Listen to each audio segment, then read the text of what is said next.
Break के बाद आपका स्वागत है। बिहार में कोरोना के बढ़ते मामलों के बीच आज केंद्र विशेषज्ञों की एक टीम बिहार भेज रहा है। स्वास्थ्य मंत्रालय के संयुक्त सचिव लव अग्रवाल की अगुवाई में ये टीम पटना जाएगी।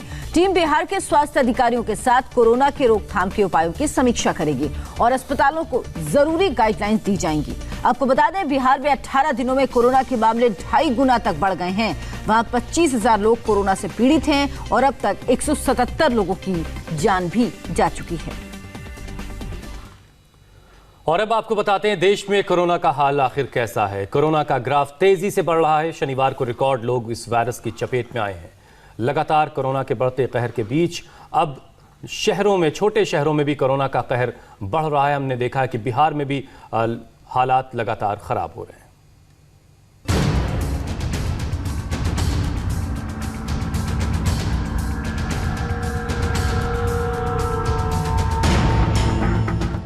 समय बीत रहा है और बीतते समय के साथ कोरोना का कांटा डरा रहा है।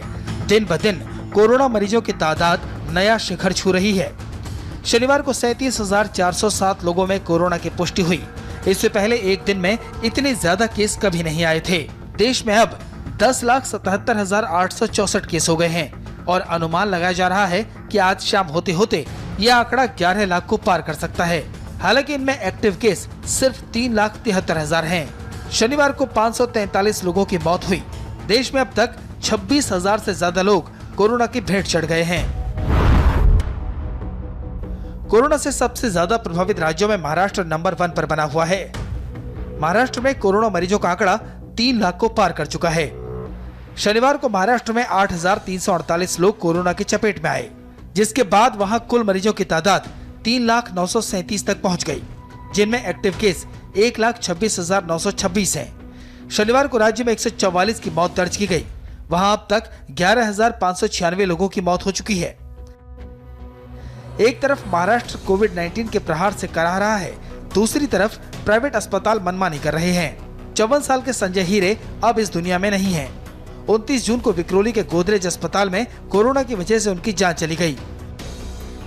परिवार वाले 2,75,000 का बिल भर चुके थे, लेकिन फिर भी 2,03,000 रुपए बकाया था। पैसे जमा न करने पर अस्पताल ने एक दिन तक डेड बॉडी घर वालों को नहीं सौंपी। जब परिवार वालों ने हंगामा मचाया तो अस्पताल वालों ने घर वालों से लिख कर ले लिया कि वो 1 महीने के अंदर बकाया बिल जमा करवा देंगे।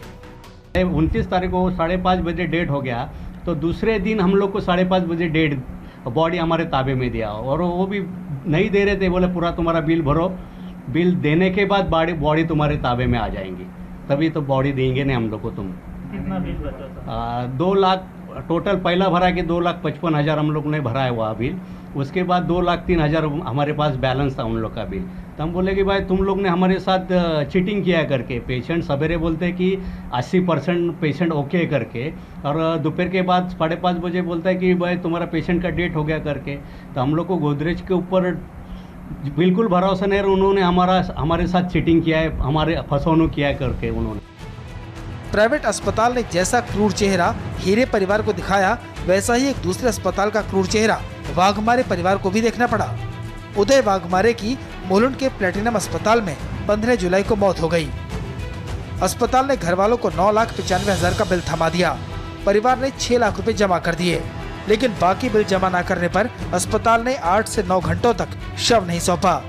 बाद में परिवार से लिखवाया गया कि 30 दिनों में वो बाकी रकम भर देंगे, तब जाकर शव सौंपा गया। सुबह के 8:30 से लेके शाम के 4:45 बजे तक उन्होंने हमें बॉडी रिलीज ही नहीं कर रहे थे। उन्होंने हमें बहुत सारी तकलीफ दी। उन्होंने हमसे कहा कि आप लोग एक तो पूरा पेमेंट कीजिए या फिर हमें अंडरटेकिंग दीजिए, आप लोग पीडीसी चेक दीजिए कि हम लोग ये सब होने के बाद 10 तारीख के अंदर हम लोग आपको पूरा पेमेंट करेंगे, नहीं तो हम लोग आपको बॉडी रिलीज नहीं कर रहे। मुंबई में पिछले 15 दिनों में अस्पतालों की दादागिरी की ऐसी 5 से 6 घटनाएं हो चुकी हैं। ये शिकायत बीजेपी नेता किरीट सोमैया ने मुंबई पुलिस कमिश्नर और बीएमसी कमिश्नर से की है। छोटे छोटे लोगों को बिल 8 लाख, 10 लाख, 15 लाख, 17 लाख आ रहे हैं। उसका कारण ये है कि महाराष्ट्र सरकार ने जो प्राइवेट हॉस्पिटल में पेशेंट को जबरदस्ती भेज रहे 80% में, लेकिन उन्होंने रेगुलेट क्या किया, खाली bed charges 4,000 rupees bed charges और ICU 7,000। उसको छोड़कर क्लियर कट लिखा है आपको जितना चार्ज जैसा लेना है लो, और उसके कारण हॉस्पिटल ये इस प्रकार का लूटते हैं। मैंने पुलिस कमिश्नर और म्युनिसिपल कमिश्नर को, पहले हेल्थ मिनिस्टर को 3 बार बताया कि the law is clear, supreme court की गाइडलाइन है कि अंतिम संस्कार के लिए मृतदेह तुरंत देना चाहिए, उसका इम्प्लीमेंटेशन करो, ये मांग की है। इंडिया टीवी ने इस बारे में महाराष्ट्र के स्वास्थ्य मंत्री राजेश टोपे से बात की। स्वास्थ्य मंत्री का कहना है कि ऐसी घटनाएं सामने आने पर अस्पतालों पर कार्रवाई की जाएगी। कोई डेड बॉडी देने के बाद कोई पोस्ट डेटेड चेक्स ले रहे हैं या अंडरटेकिंग ले रहे हैं कि आपको इतना पेमेंट करना पड़ेगा, तो ये बिल्कुल नाइंसाफी है।